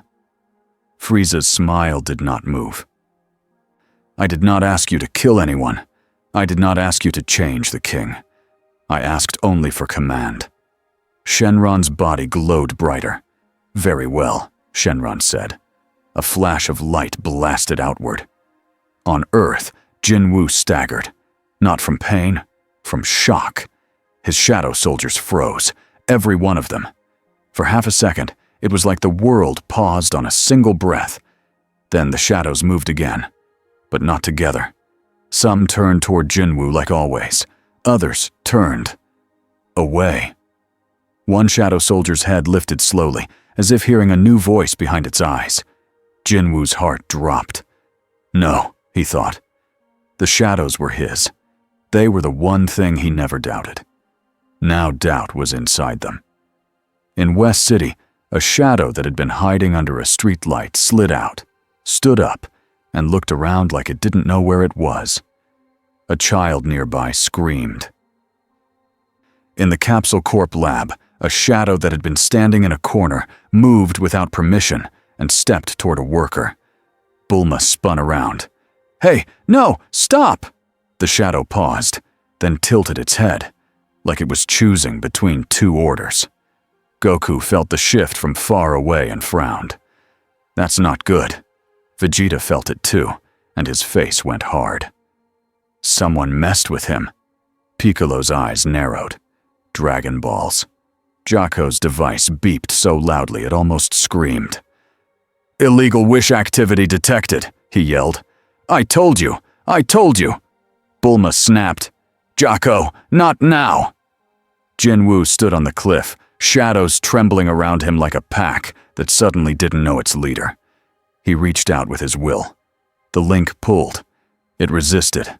Like another hand was holding the same rope from the other end. He clenched his teeth. The shadows nearest to him knelt, fighting through the tug like soldiers forcing their bodies to obey. But farther away, shadows began moving in strange directions, not attacking. Not yet, but drifting, searching, like they were being called. Jin-Woo's eyes went cold. He spoke one word, sharp and low. "Return." Some returned at once, others hesitated. And that hesitation was the scariest thing he had felt since he arrived, because hesitation meant the chain was not his alone anymore. High above, Shenron vanished. The sky cleared. The Dragon Balls turned to stone and scattered. Frieza looked down at his hand. For a moment he felt it, a faint thread, a whisper of obedience from something far away. Not full control, not perfect, but enough to pull, enough to interfere. He smiled wider. "Good," he said softly. It worked. He turned to his soldiers. "Leave. Now." One aide hesitated. "Lord Frieza, what if the purple god?" Frieza's eyes flashed. "Move!" They moved. On Earth, the chaos spread fast. Not because shadows were killing people, but because shadows were everywhere, and now they were unpredictable. A shadow soldier appeared in a mall hallway, and people ran, screaming. It stood still, confused, not attacking, but that didn't matter to fear. A shadow beast rose from a parking garage and vanished again, like it was being yanked by an invisible leash. Bulma watched security feeds in horror. "They're not even doing anything and people are losing their minds," Jocko shouted. "This is why we have laws!" Vegeta grabbed Jocko by the collar for half a second, lifted him off the floor, then set him down again like a warning. "Shut up and point me to where the wish happened." Jocko gulped and tapped his device. Near the lookout. High plateau. Energy trail. Fading. Vegeta's eyes burned. "Frieza." Goku's face went serious. "We have to stop him before he makes another wish."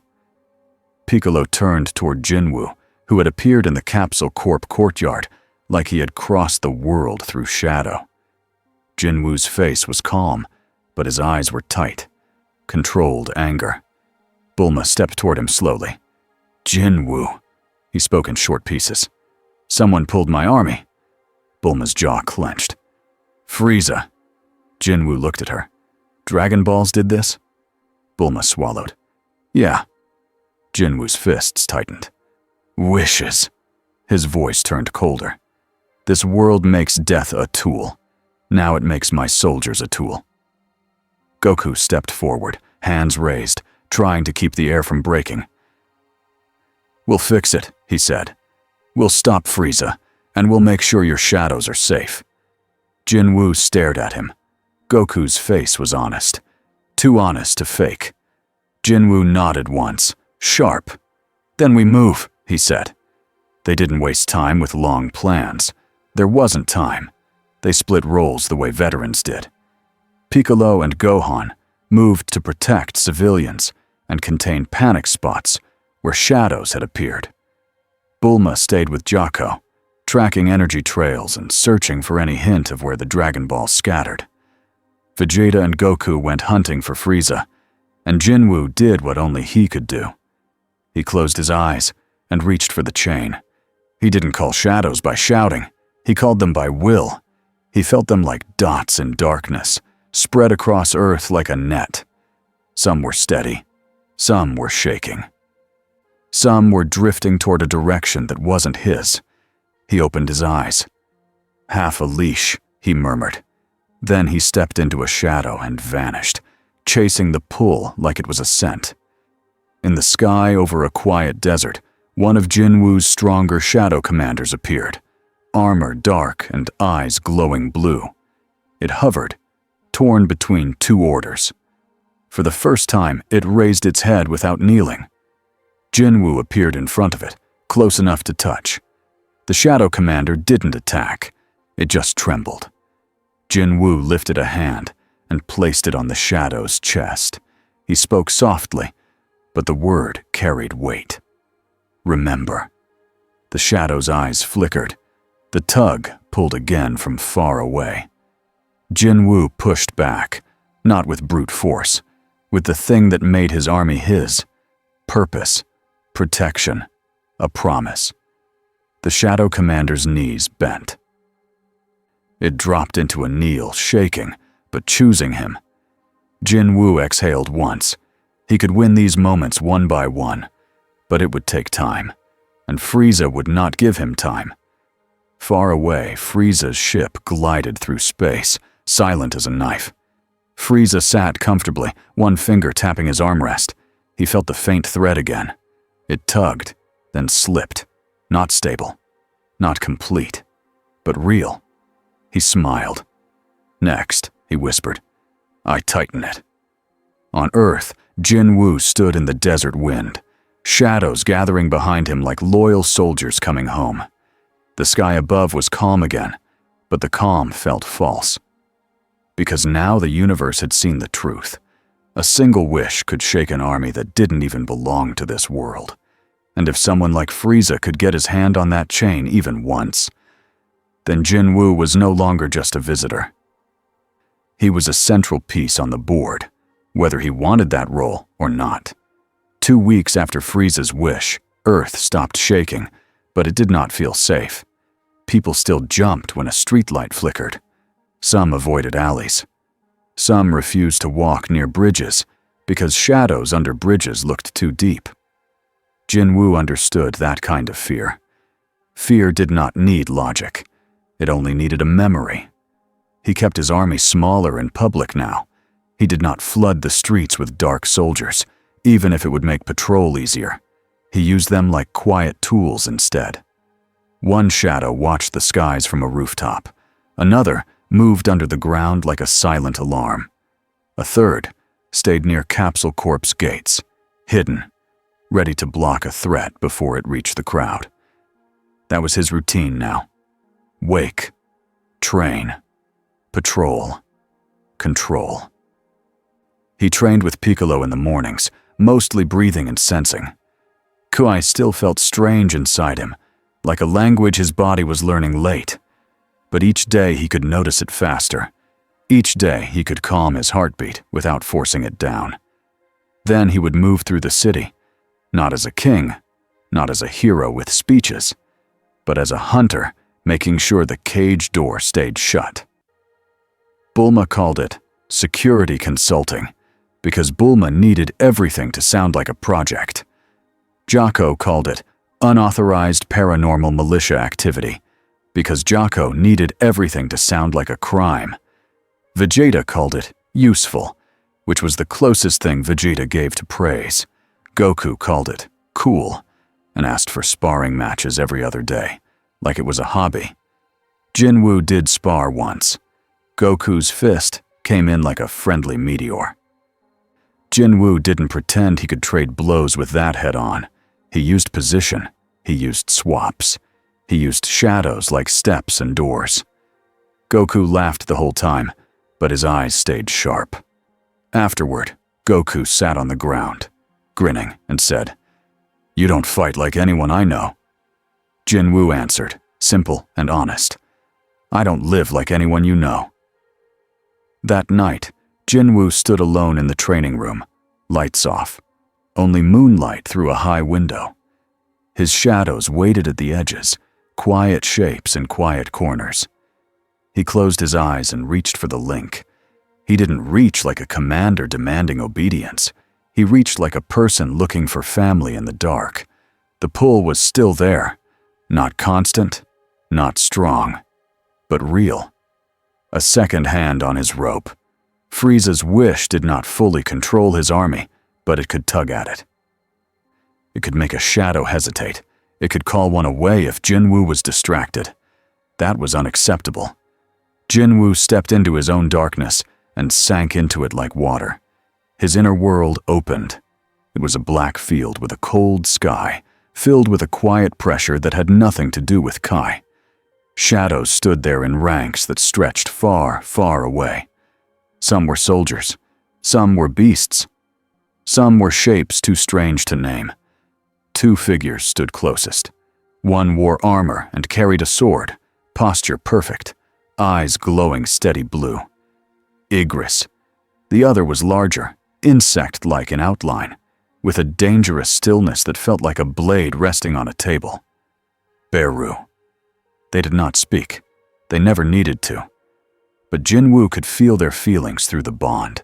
Confusion, anger, and beneath it all, loyalty that was still fighting to stay clean. Jin Wu walked between them.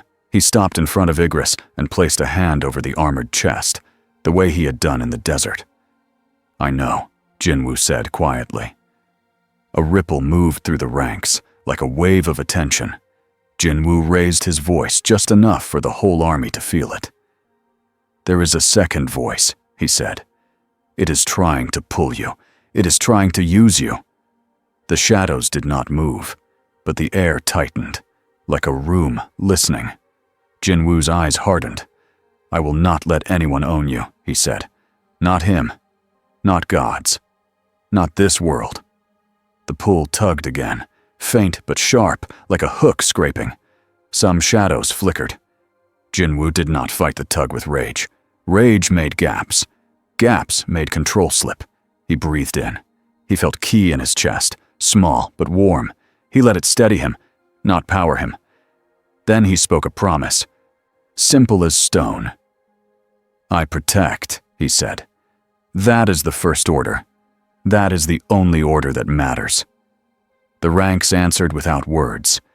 Kneeling was not possible for all of them, but the feeling spread like it. "We follow. Not because you force us, because you do not abandon us." The pull resisted, then weakened. Not gone, but smaller.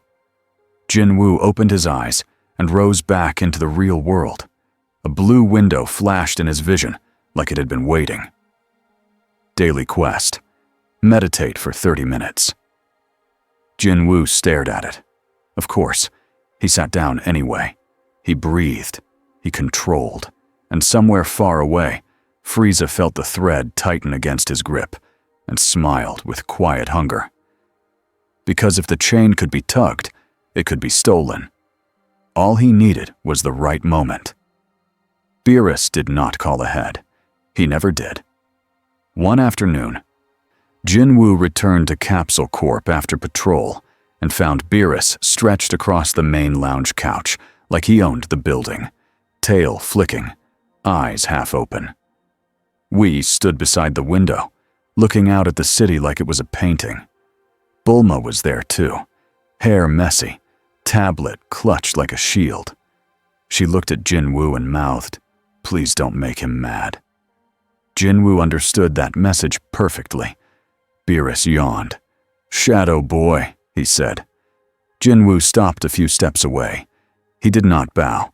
He did not act brave either. He acted steady. "Beerus," he said. Beerus's ears twitched, like he didn't decide yet if he liked the lack of fear. Whis spoke gently. "We have been observing." Bulma blurted. "I told him you've been good. He's been good. Like super good. He's basically a quiet superhero now." Beerus looked at Bulma. "You talk too much." Bulma shut her mouth, offended, then whispered to herself, "It's my house." Whis's eyes stayed on Jin Wu. "Your shadows are stabilizing," he said. "That is impressive." Jin Wu didn't take the compliment like a reward. "They are mine," he said.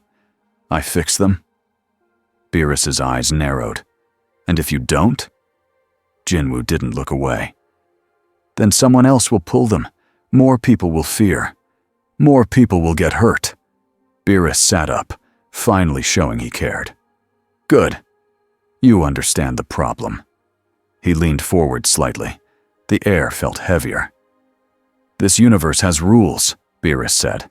"Some rules are silly. Some rules keep everything from collapsing. Your power is not from here. It makes messy ripples." Jin Wu's voice stayed calm. "I did not choose to come." Beerus waved a hand. "Nobody chooses everything." "That doesn't change the damage?" Whis lifted a finger, polite. "Lord Beerus," he said, "there is another point." Beerus sighed. "Fine. Say it." Whis looked at Jin Wu again. "Frieza will try again," he said. "He may not use Earth's dragon immediately, but he will seek other methods. Other dragons. Other wishes." Bulma's face tightened. "Namek," she whispered. Beerus made a small, annoyed noise. Frieza is a parasite. Whis continued, calm as ever. If Frieza succeeds in taking your Shadow Link fully, it will not be a small mess. It will be an army problem. It will be a balance problem.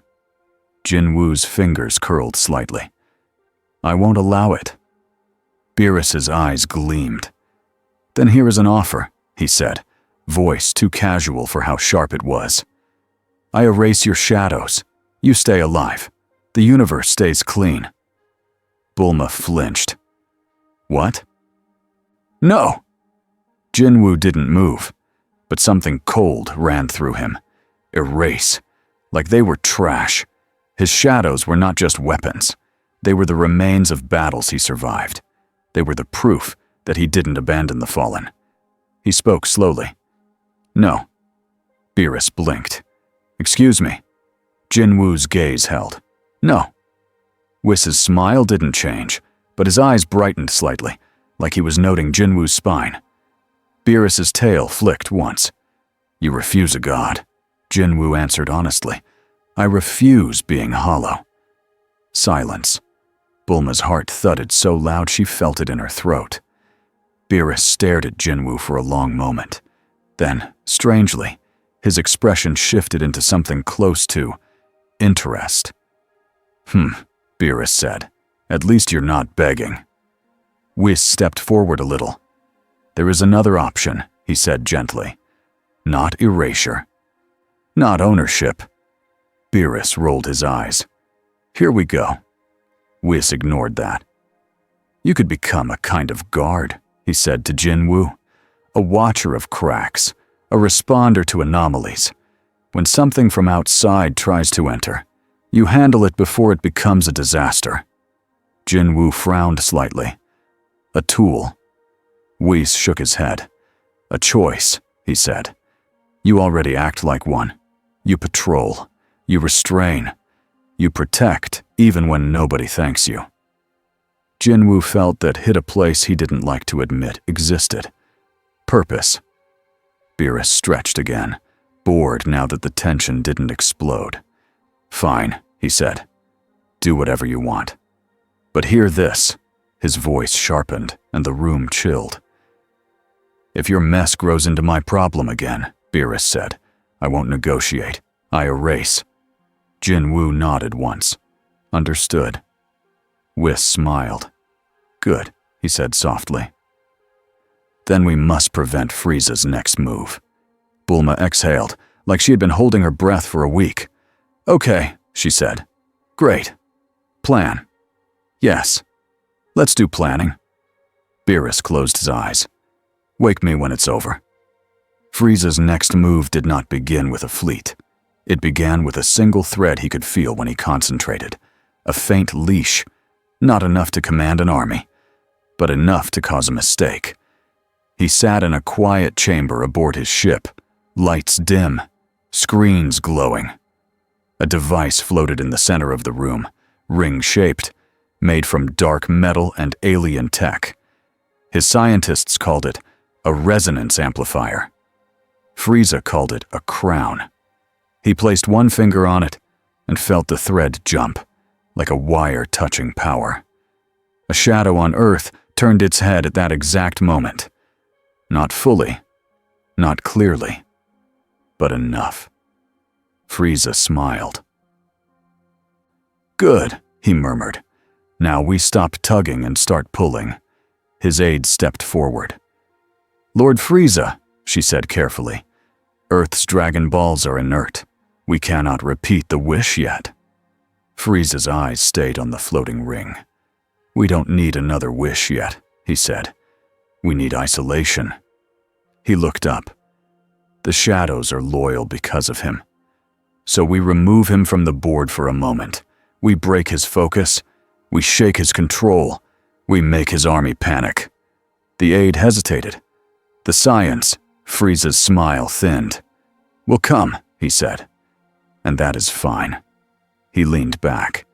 Because this is not about beating them in a fair fight. This is about giving them a problem they cannot punch. He lifted his hand, and a screen flashed an image of Earth's lookout. "Send a team," Frieza said. "Not to attack the Guardian.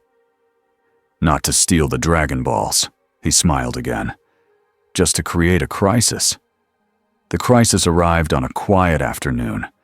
Gohan was with Piccolo near the city edge, helping calm people after another shadow sighting. Jin-Woo was on a rooftop, watching the sky. Bulma was in her lab, trying to build a scanner that did not melt. Jocko was beside her, arguing with a coffee machine because it refused to comply. Then the lookout's barrier trembled. Dende felt it like a cold finger tapping glass. A small Frieza Force ship had appeared below the lookout's platform, hovering at a safe distance. No blasts, no shouting, just a presence. Then a beam shot upward. Not at the lookout, at the air around it. The barrier flared, strained, and cracked in thin lines. Dende's eyes widened. "They're testing it." Mr. Popo moved like a shadow, calm and fast. "We must alert them." At the same time, Jin-Woo felt the pull on his link yank hard. Not toward the lookout. Away from it. Like a hand trying to drag part of his army into the sky. Jin-Woo's eyes snapped open.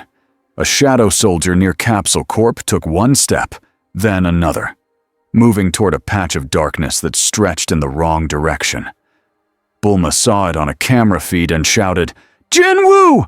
Something is happening! Again!" Jin-Woo didn't waste words. He stepped into the nearest shadow and vanished. He reappeared in the air above the city, standing on nothing, coat snapping in the wind, eyes scanning. He saw it. High above the clouds, a dark point hung in the sky like a star that didn't belong. A ship, Frieza's ship. The pull was coming from there. He could feel it in his bones. Vegeta arrived beside him in a burst of speed. Expression already furious. "Frieza," he spat. Goku appeared a second later, using instant transmission, face serious now. "Yeah," he said quietly. "He's doing something weird." Jin-Woo's jaw tightened. "He's pulling my army." Goku looked at him.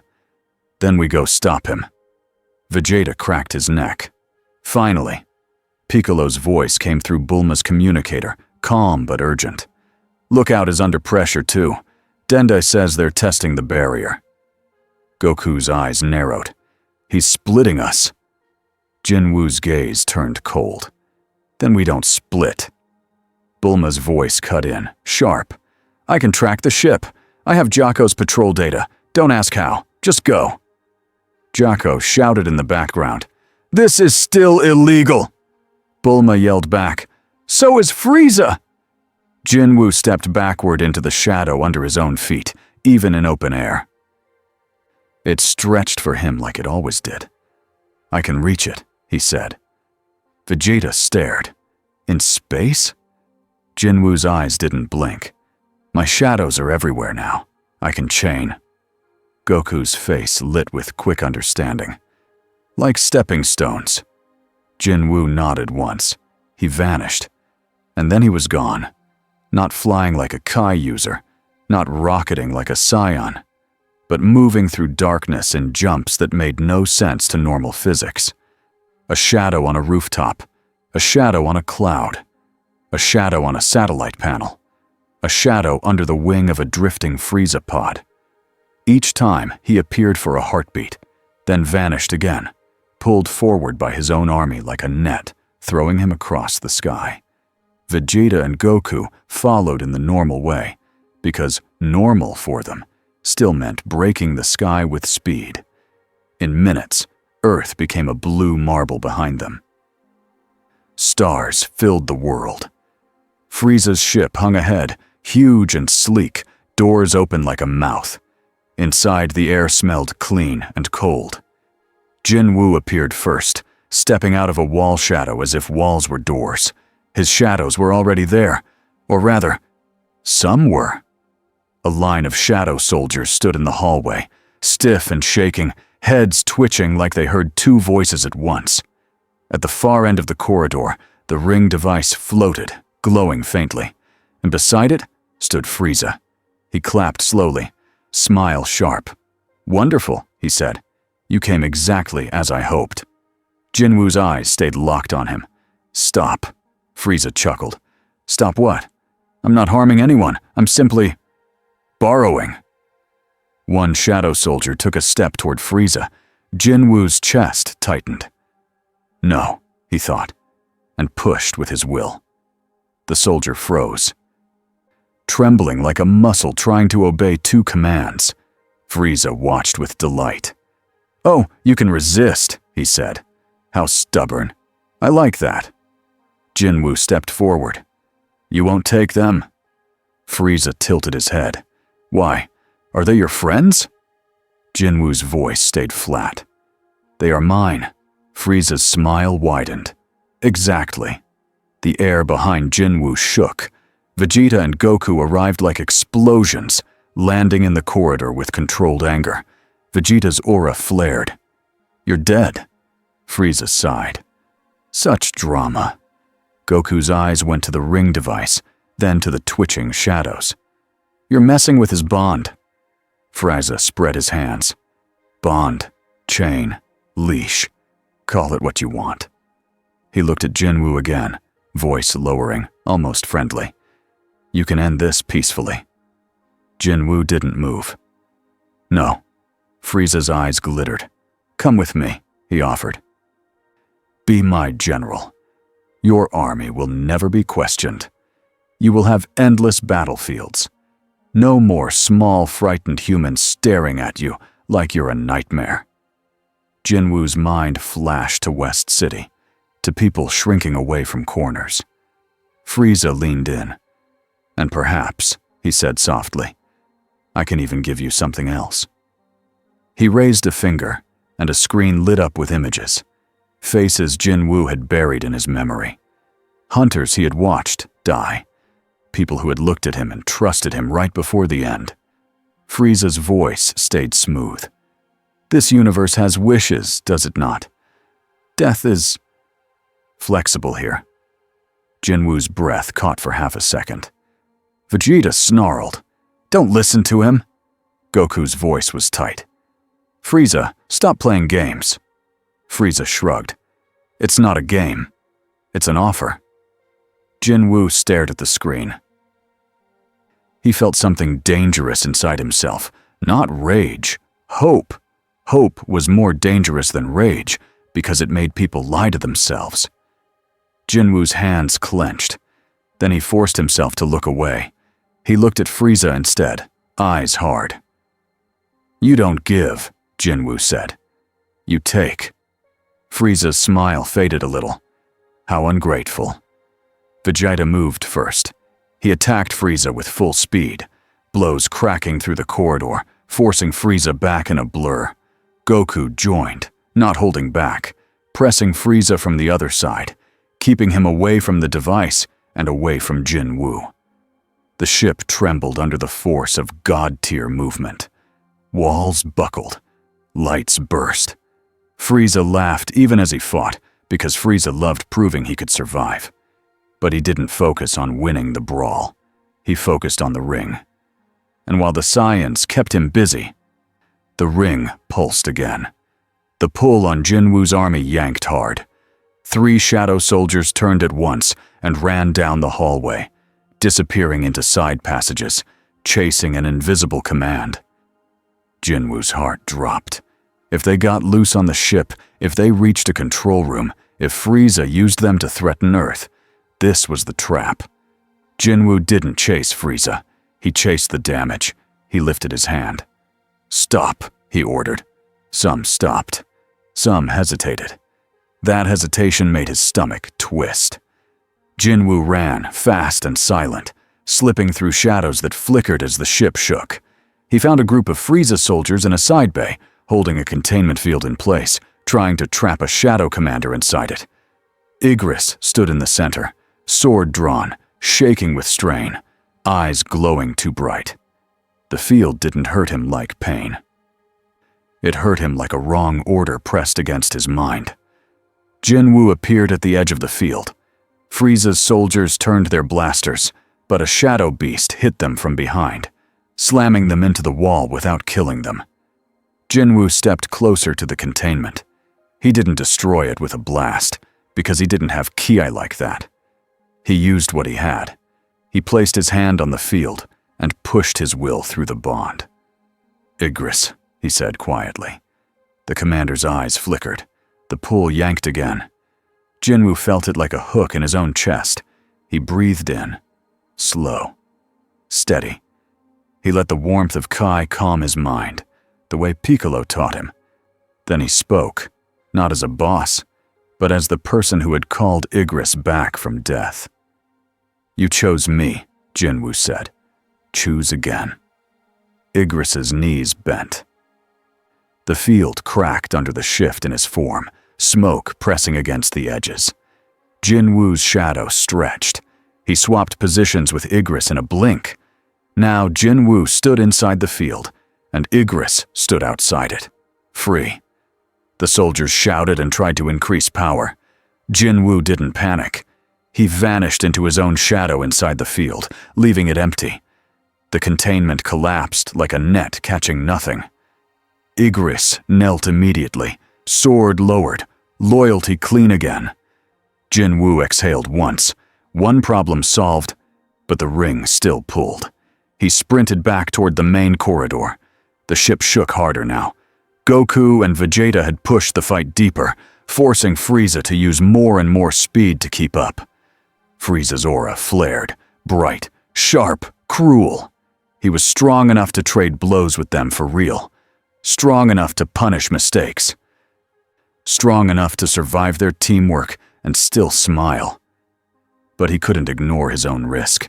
If Beerus noticed too much noise, Frieza would lose everything. So Frieza did what Frieza always did, when brute force might fail. He tried to change the rules. He darted away from Vegeta's punch and shot toward the ring device, hand out, ready to amplify the pull and rip the Shadow Army into chaos. Goku reacted instantly, appearing in front of him, blocking the path with a barrier of Kai. Frieza's eyes narrowed. "Out of my way." Goku's voice stayed calm but firm. "No." Vegeta hit Frieza from the side, sending him skidding back. The corridor split open. Metal screamed. The ship's alarm began to howl. Jin-Woo arrived at the same moment, stepping out of a broken wall shadow. He saw the ring. He saw Frieza's focus on it. He understood the next 10 seconds would decide everything. Jin-Woo didn't leap at Frieza. He didn't pretend his dagger could solve this. He went for the ring. A Frieza soldier lunged at him. Beru appeared from a floor shadow and slammed the soldier into the ceiling like he was nothing, then vanished again, already chasing another threat. Jin-Woo reached the ring and placed his hand on it. The moment he touched it, he felt Frieza's thread spike. Cold, greedy, sharp. A voice without words trying to say, "Obey." Jin-Woo's army trembled across space. For a heartbeat, Jin-Woo felt his own identity wobble, like the universe was asking him, "Who are you here? A king? A weapon? A visitor?" He closed his eyes. He saw his old world, full of gates and blood, and people who died, because strong men played games. He saw this world, full of gods and wishes and fighters who smiled at danger. He saw civilians on Earth, flinching at shadows that weren't even attacking. Then he made his choice, clear and simple. "I am not your tool," he whispered, not to Frieza, to the thread, to the wish, to the idea that power meant ownership. Jin-Woo pushed his will through the link like a wave, not rage, purpose, protection. He didn't demand loyalty. He reminded it. He remembered every fight his shadows came from, every moment he refused to abandon the fallen. He spoke inside the bond like a promise being renewed. "We do not serve greed," he thought. "We do not serve fear. We serve the one rule. Protect." The ring device shook violently. It tried to amplify the borrowed command, but the command had nothing solid to latch onto now. The shadows were not empty puppets. They were bound by choice, not by chains. The ring cracked. Frieza screamed, not in pain, in fury, because he felt the thread slip. "No!" Frieza snapped, throwing a beam toward Jin-Woo. Goku caught it with a barrier. Vegeta blasted Frieza backward, forcing him away. Jin-Woo grabbed the ring with both hands and tore it down. The metal snapped. A shock of dark light burst outward. For a second, the whole ship went silent. Then Jin-Woo felt it. The pull was gone. Not forever, maybe. Frieza could hunt another dragon, another wish, another trick. But this hand on the rope was cut. Jin-Woo's shadows stopped trembling. Across the ship, the ones that had been hesitating dropped to one knee, steady again. Igris bowed his head. Beru stood still, ready. Jin-Woo's chest loosened slightly, like a knot untying. Frieza hovered near the broken corridor, breathing hard, eyes burning with hate. Vegeta glared at him, aura raging. "Now you run." Frieza's gaze flicked upward, sensing something, a familiar pressure. Not Beerus directly, but the warning edge of it, like a god turning in his sleep. Frieza's smile returned, thin and cruel. "Another day," he said. Goku frowned. "Frieza." Frieza lifted a hand, and his ship's systems flared. A small emergency pod launched from the wrecked bay. Frieza moved into it in a blur, not because he was beaten into helplessness, but because he was smart enough to leave while leaving was still possible. He looked at Jin-Woo one last time through the opening hatch. His voice carried over the alarms. "You're still rare," he said softly, "and rare things get hunted." Then the pod shot away into the dark, disappearing into a jump in space that closed behind it. The ship groaned, half dead now. Vegeta cursed under his breath. Goku exhaled slowly, eyes still sharp. "He got away," he said. Not angry, but serious. Jin-Woo didn't chase. He watched the dark where Frieza vanished. He knew that look, that promise. He had lived inside enemies like that. He turned his gaze to his own shadows, now steady, now quiet, now loyal again. He felt something new inside himself, not comfort, responsibility. Goku stepped closer to Jin-Woo. "You did it," he said. "You fixed it." Jin-Woo's voice stayed calm. "I stopped one hand." Vegeta snorted. "He'll try again." Jin-Woo nodded once. "Then I will be ready again." A soft shimmer appeared nearby. Wheezy. He floated in the broken corridor like it was a hallway in a hotel. Beerus appeared beside him, looking annoyed and sleepy. Beerus stared at the wrecked ship. "This is loud," he said. Whis smiled politely. "Quite loud." Beerus's eyes slid to Jin-Woo, then to the kneeling shadows. "You kept your mess from spreading," Beerus said. It wasn't praise, but it wasn't a threat either. Jin-Woo met his gaze. "I protected Earth," Beerus yawned. "Good. Keep doing that." Whis' eyes softened. "You made a choice," he said quietly to Jin-Woo. "Not a king's choice, a guardian's." Jin-Woo didn't answer with words. He didn't need to.